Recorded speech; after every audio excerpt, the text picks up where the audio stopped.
Hello বন্ধুরা, আমি সোনালি। তো আজকে রান্না করব মাছের মাথা দিয়ে পুঁই শাক। শুধু মাছের মাথা না, এর মধ্যে আছে একটা কাঁকড়া আর আছে একটু মাছের তেল।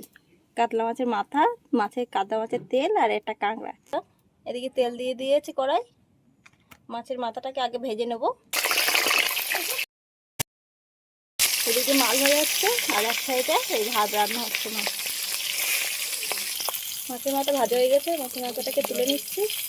মাছ ভাজা তুলে নিয়েছি আর শুকনো লঙ্কা, তেজপাতা আর দিচ্ছি পাঁচ ফোড়ন।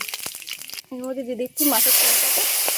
এর মধ্যে দিয়ে দিচ্ছি আদা, জিরে, রসুন আর পেঁয়াজ আর টমেটো একসাথে বেটে রেখেছিলাম, সেই পেস্টটাকে।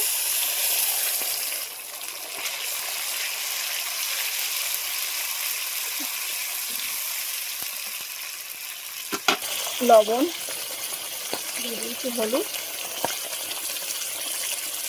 লঙ্কার গুঁড়ো,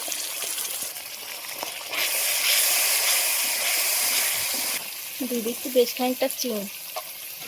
একটু বেশি করে দিয়েছি। এসবের তরকারিটা কিন্তু মিষ্টি মিষ্টি, ঝাল ঝাল না হলে ভালো লাগে না। মশলার তেল ছেড়ে দিয়েছে। এবার দিয়ে দিচ্ছি কাঁকড়াটাকে। কাঁকড়াটা দিয়েও একটু ভালোভাবে কষিয়ে নেব।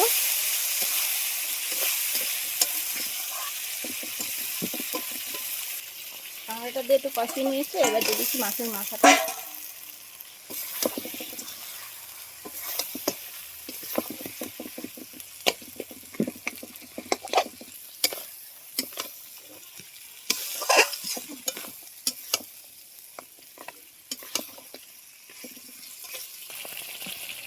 কষানো হয়ে গেছে।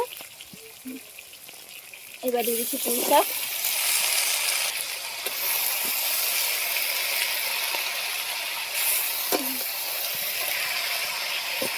পুঁই শাকটাতে খানিকক্ষণ কষিয়ে নিয়েছি। এবার দিয়ে দিচ্ছি আলু আর কুমড়ো।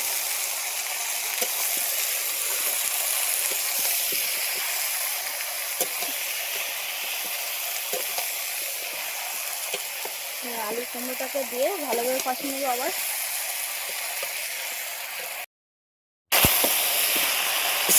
কষানো হয়ে গিয়েছে। এবার দিয়ে দেবো পরিমাণ মতন একটু জল।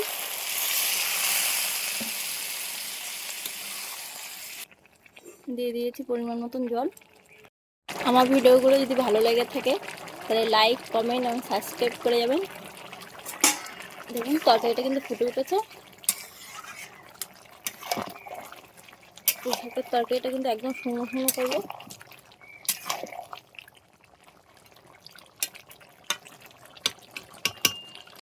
আমার পুঁই শাক রান্না হয়ে গেছে, একদম কমপ্লিট রান্না আমার। একদম কিন্তু শুকনো শুকনো করে করেছি।